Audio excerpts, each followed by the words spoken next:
Kia ora and welcome to episode 35 of Bridge Talks Business with Milford. Today is all about savers. Yes, that's you. When we get an OCR cut, like we did last week, all the focus tends to be on how much mortgage holders save rather than how much savers might lose. So we had 25 basis points last week. We're expecting another 25 later this year, which means the rates track is going even lower. So if you're thinking about how to get a better return on your investment, stay tuned for today's feature interview. But first, your top 5 business bits from the past 7 days.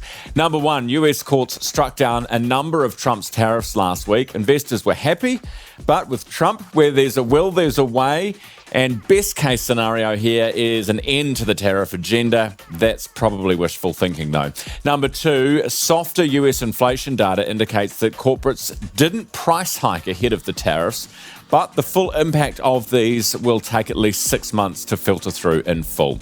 Number 3, Nvidia's result exceeded investor expectations for the quarter. They topped off a strong earnings season for the big cap tech companies. The stock was modestly higher, but tech stocks generally have had a pretty strong run of late. Coming in at number 4, the Reserve Bank here cut, but poured cold water on the prospect of significant further cuts. In contrast to the RBA across the Tasman, the Reserve Bank views the trade war as creating upside risk to inflation.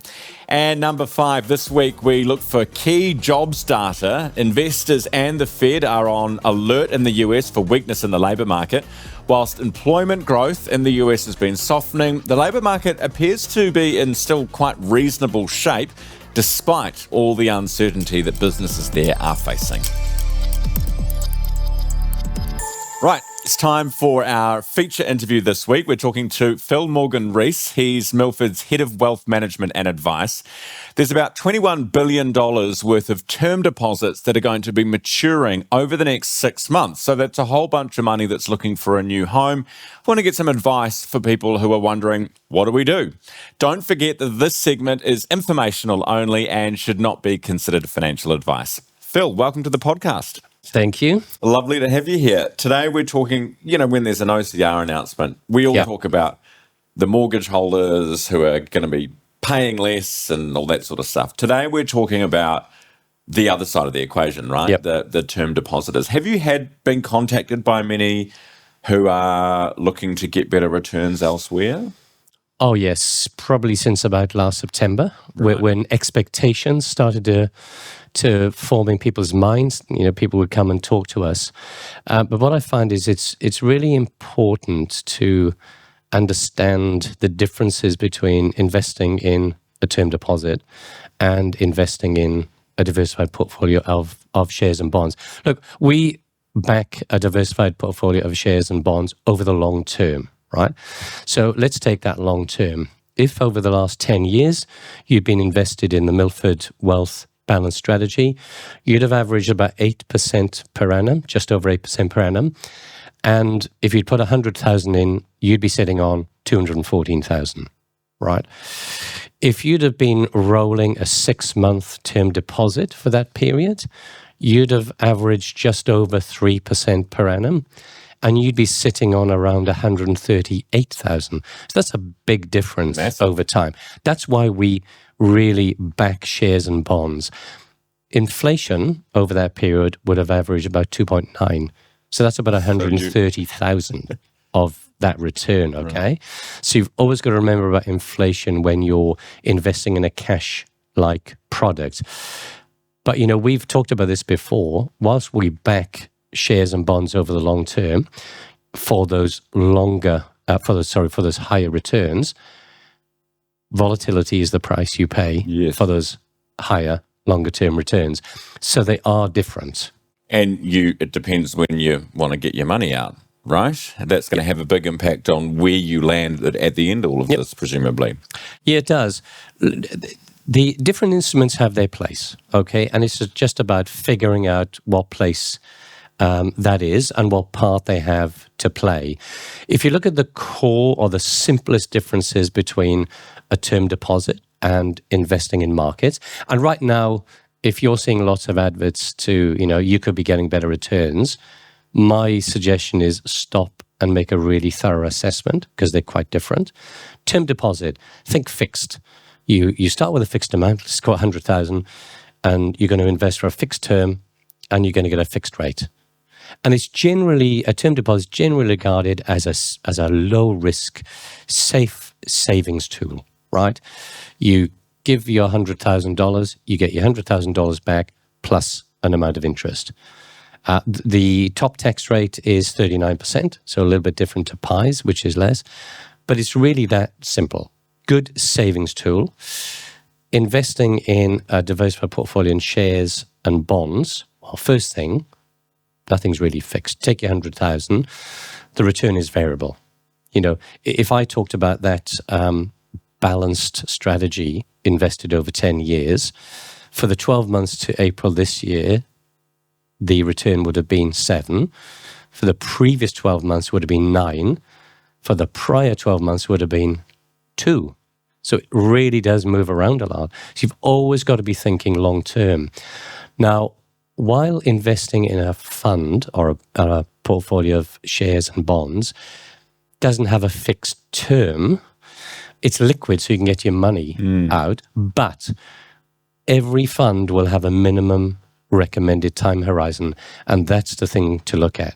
So if the minimum recommended time horizon is 5 years, you need to be thinking 5 years in terms of your investment. So it is quite a different thing, and the first thing I'd say is really understand the differences between the two, because both can play a part. So you can have it all. You can do both. And you should? Well, it depends what you're doing, right? Yeah. So term deposit, really good use. Let's say we've sold an asset and we're buying another one in 7 months' time. So we know we've got to make a payment. We could term deposit for 6 months. That's a really smart idea because you always want to have your money working for you, right? We're big advocates.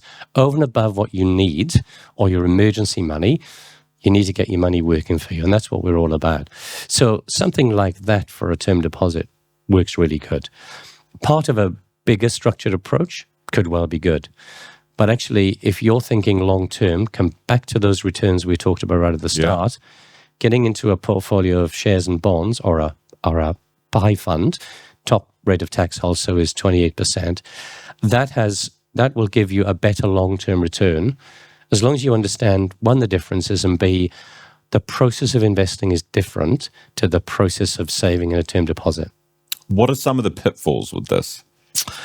There are quite a few. The first one I would say that we see is people comparing them over the short term. And that's fundamentally really missing that they're quite different things and they do different things. So comparing them over the short term is the first pitfall. And what that can lead to is chasing performance, right? And that's not a long-term strategy. So that's number one. Ignoring inflation is a second one. I talked about earlier, the difference over the 10-year period between inflation and the term deposit rate, 6 months rolling term deposit rate, was not very much at all. It was less than $10,000. Yeah. So you're really not keeping up with the real value of money. And then ignoring taxation. Quite simply, top rate of tax with a pie fund is 28%. Top rate of tax with a term deposit is 39%. So there are quite a number of pitfalls. I would say the top one is comparing them over the short term, because interestingly, what people will do is say, I think I'll stick with the term deposit, for example, because that'll give me 5% over the next year. Whereas if I looked at that balance strategy, it only gave 2% last year. But you're comparing forward apples and oranges, right? So really understanding you can only compare them over the long term is the big thing. Why is this is a random question, but why is the pie tax rate so different from the marginal tax rate on a term deposit? It just is. It's just the way the IRD is concluded. If you remember, pie funds were only really established in 2007 to support the launch of KiwiSaver. Yes. So prior to that, funds had this really disadvantageous tax regime. Right. So part of the process of getting the environment, really, the investment environment ready for KiwiSaver was creating these pie funds where you had a top tax rate of 28%. Right. And that stayed the same. And that's to encourage people to save and keep more of your own money when you get to retirement. Yep. So, Phil, what should people do? People who are looking at the falling interest rates, they've got term deposits, they're looking for a better return. What do you advise them? Well, a couple of things. It is different. So finding out how different it is, speak to an advisor. An advisor can help in a situation like this. An advisor can help you figure out which is the best investment to get into. They could help you figure out how best to get into it.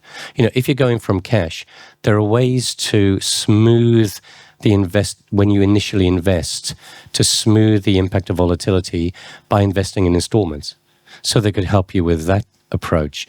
They could also help you with that approach when it comes to using that money. So, withdrawing in installments and pretty much everything in between. So talking to an advisor can be very useful, educational purposes. What am I trying to do here? What should I be thinking about? What are the factors I need to understand? And then supporting you through the best way to invest, the best thing to invest in for you at that stage, and help you through that investment journey. Because investing, I said, is a process. It's also a journey. And I think turning to an advisor, you have someone alongside you who can help you make that journey a really good one. Great advice as always, Phil. Thank you very much. Thank you. That was Phil Morgan Rees. He's, of course, the head of wealth management and advice at Milford. Don't forget to like, follow, and subscribe this podcast. If you like getting financial information, if you like hearing more about markets, then send this to a friend. Until then, see you next week.